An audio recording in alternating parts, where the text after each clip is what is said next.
Tapi sebelum itu Pak Warsito izin untuk mengecek presensi hari ini. Apakah semuanya hadir? Hadir semuanya ya. Karena hari sudah mulai siang ya, informatika di jam terakhir. Kita screening dulu.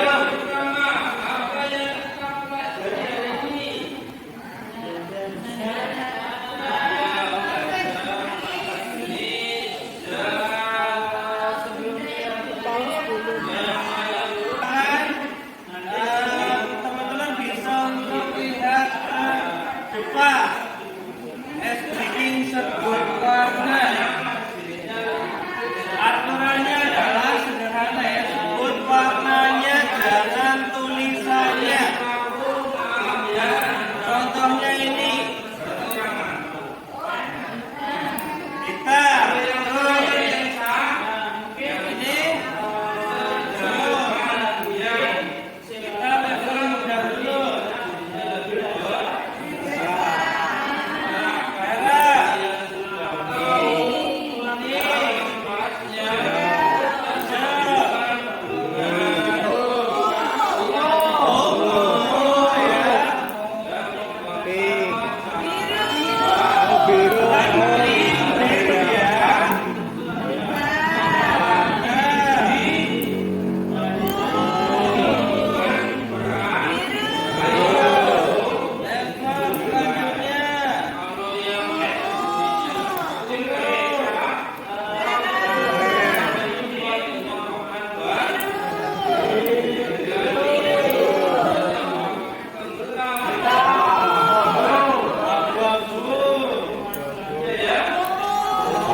baik, seperti yang Pak Warsito ucapkan tadi, kita akan belajar tentang informasi pribadi dan hukum privasi.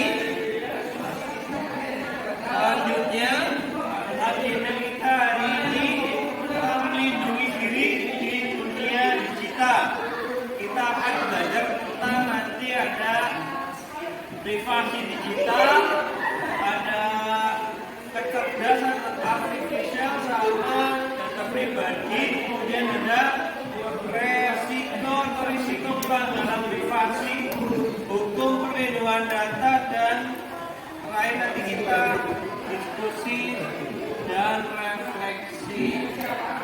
Tujuan pembelajaran kita hari ini adalah menganalisis urgensi menjaga informasi pribadi di era digital, dan bisa dilanjutkan itu ada mengevaluasi berbagai potensi pelanggaran privasi yang dapat ditimbulkan oleh penggunaan kecerdasan artifisial.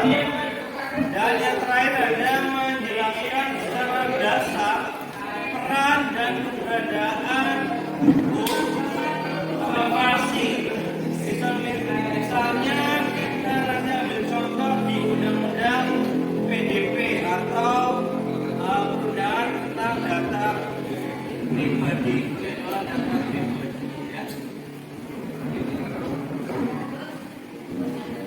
Apa itu informasi pribadi? Jadi teman-teman semuanya bisa memahami bahwa informasi pribadi adalah segala data yang dapat mengidentifikasi seorang di era digital. Data ini memiliki nilai yang sangat tinggi dan perlu dijaga kerahasiaannya. Dan contohnya di sini ada nama, tanggal lahir, alamat, nomor telepon, data keuangan, ada data kesehatan, dan juga jejak digital, termasuk aktivitas online kita, kemudian keberadaan lokasi kita, sama yang lainnya. Kemudian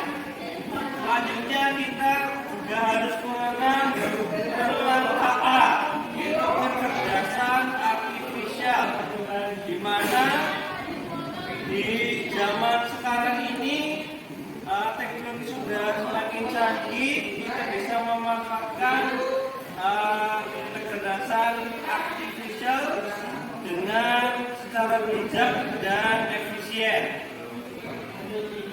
KAI itu sendiri memiliki kemampuan luar biasa untuk mengumpulkan, menganalisis, dan memanfaatkan data dalam skala masif, yaitu secara besar. Ya. Penggunaan KAI ini bisa berdampak positif, bisa juga berdampak negatif, tergantung dengan pemanfaatannya.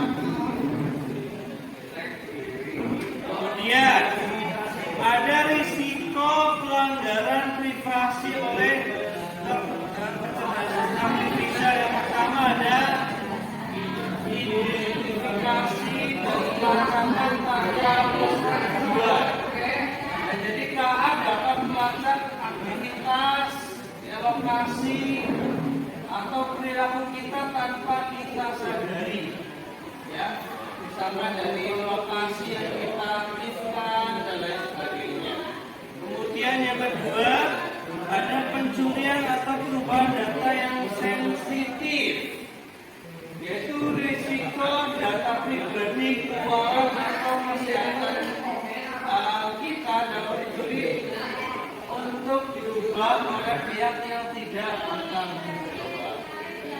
Dan yang ketiga, pembuatan profil dan diskriminasi. Ya. Jadi KA juga bisa membuat profil tentang kita yang bisa berujung pada diskriminasi atau manipulasi tentang diri kita. Misalkan ada berita hoax yang mengatasnamakan kita, makanya kita harus hati-hati dalam menyebarluaskan informasi, terutama informasi privasi.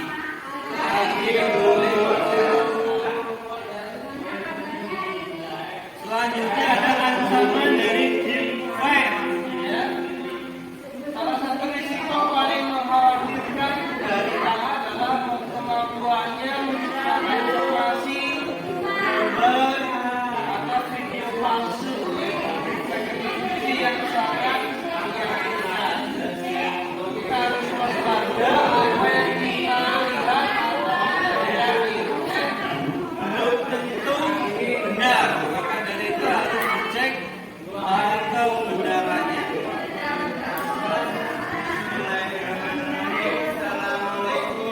Selanjutnya, jika memang kita sudah terlanjur untuk menyebarkan informasi pribadi kita, ya, dan informasi tersebut misalkan tidak bisa kita hapus atau tidak bisa kita amankan, maka ada perlindungan. Ya.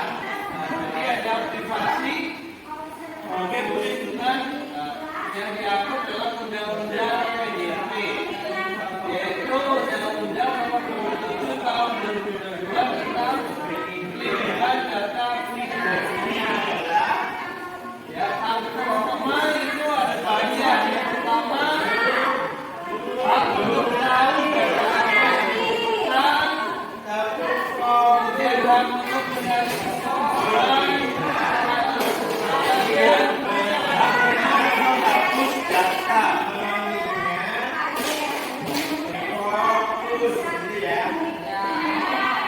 Oke, selanjutnya ada pertanyaan.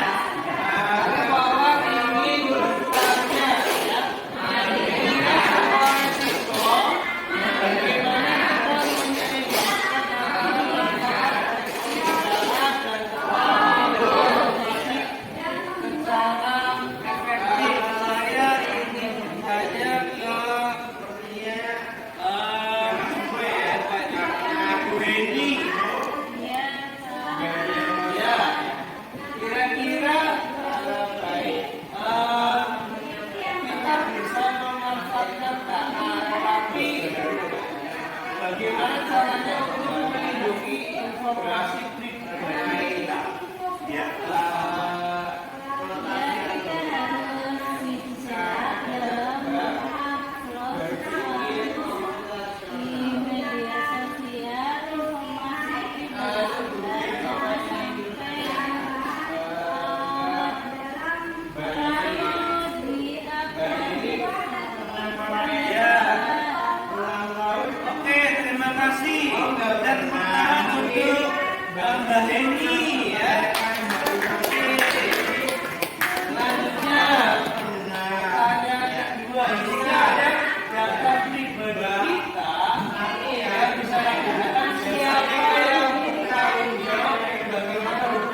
kita sendiri, Pak.